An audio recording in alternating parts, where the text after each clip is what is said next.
Dr. Can you elaborate more on, you mentioned about off the cuff, the aggressive tax planning and the corporate concern about the withholding tax? Yeah, I think the aggressive tax planning that's practiced by some of the big, large companies in Malaysia.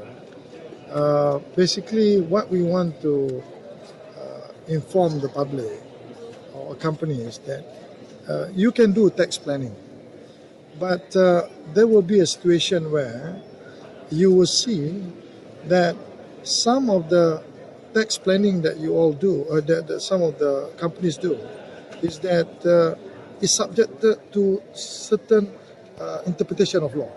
So because of that interpretation of law, it was not clarified with LHDN. So after several years, when LHDN came to the companies and do audits, and we realized that I think the principle behind the interpretation of law is wrong. So end up many cases that we need to take the companies and LHDN go to court for interpretation. So I suggested just now that in the future, going forward, advising all the tax consultants to be in the position where if you want to advise your client, yes, please proceed to advise the client the right way of giving them an advice on tax planning.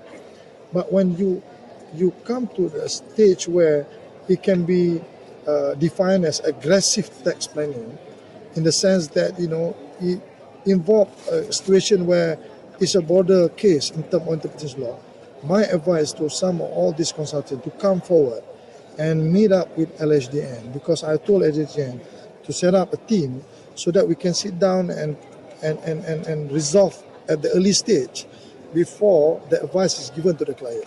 So by doing so, basically we will make sure that there's no dispute between the companies and also the government, LHDN, and it's good for the companies so that you don't have accumulated back outstanding tax payment.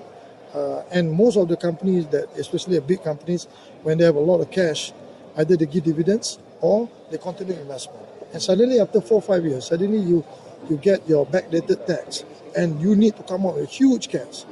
And so much so we will be in the position where it's detrimental to the companies. And we do not want to spoil the companies, because the companies is just like a ATM to the government, where you must prosperous, you pay tax. It's a two-way. And when we get the money, we will then invest in the economy. Economy prospers, grow, and then the company will benefit. So I think it's not so much of we want them to agree with us, but when we have a situation where we're in dispute or we are not sure, my advice to all the advisors, come forward to me at LHDN. And I think this is the way forward that I want to see, that everybody to be in a tax compliance position. Why is it important to be in a tax compliant position? Because you then bring every companies, companies that operate in Malaysia into a same level playing field. I mean, you will have a companies that everyone pay tax, everyone pay GST tax, so that they can compete. Otherwise, a genuine companies who pay tax, corporate tax, GST tax, or whatever tax it is, and fighting or compete with a black and shadow economies, companies that never want to declare tax or pay half tax, instead of pay full tax. So it's not a level playing field. And these companies that pay a full tax, transparent in the operation, actually they bring investment to the country, create employment. But the black and shadow economy doesn't do that. So I think we need to bring good efficient tax compliance. And in the process, of course, I think we will face a lot of issues, but I think I'm trying to address the issue forward. Come forward and we'll discuss. So Joe, this year punya GST collection berapa total? We remain as per what we have budgeted for, about 41 billion. Hari tu ada yang the 60 items kan, kata cancel, tak jadi untuk di GST kan. Actually orang cakap itu hanya di hold sementara sehingga pilihan raya, betul ke? Boleh komen? So after pilihan raya No such thing. You know lah, bukan semua orang suka buy tax kan. Nanti kita dah cakap tak ada. Can you share on how can we improve our tax administration system moving forward? No, to improve the administration tax going forward is actually both the taxpayer and also the LHDN have to work together. That's the best way to do it. Yeah? And then we have facilitated a lot of things. For example, dulu, those days, everyone had to fill out a form. Now it can be done online.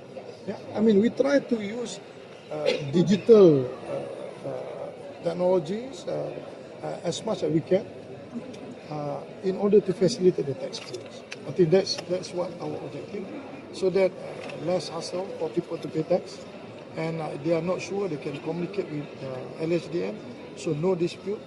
That's what we're looking at. Dato' Sri, when you mentioned about the interpretation of the law, the both parties have different view on this. Is that a requirement?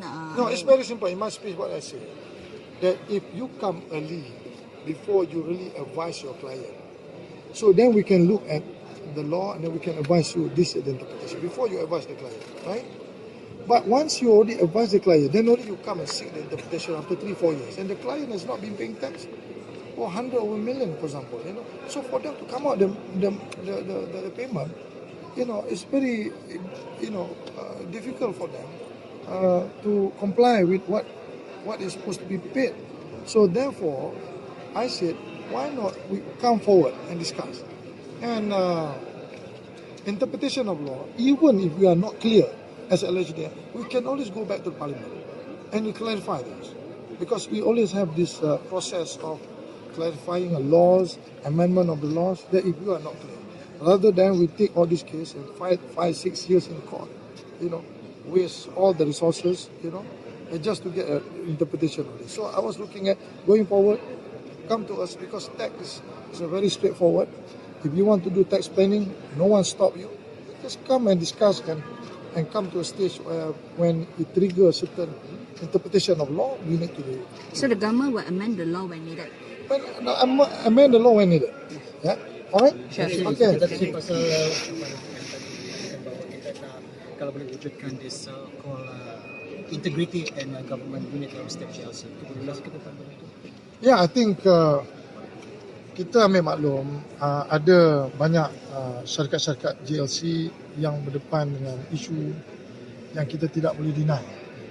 Macam kita tengok macam FGV, YNDB, and then at one stage we also have a problem with Mars.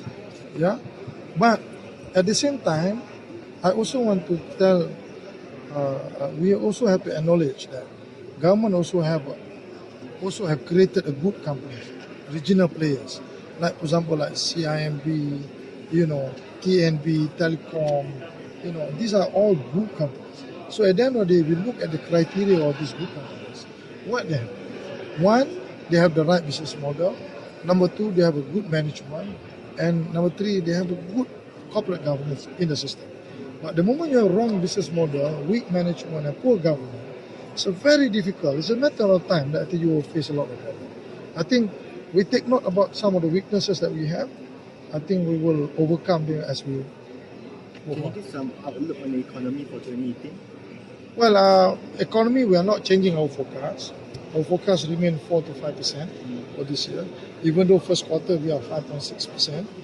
But I think we have to look at, because you must understand, an open economy like us, we are basically subjected to a lot of external factors. Interest hike, volatility in the commodity, any geopolitical tensions, in certain part of the world. And then after that, we also look at, China, for example, domestic economies. All these have a lot of factors. It's quite uncertain, and we need to ensure that our economy will be able to sustain all these challenges. Okay, Thank you.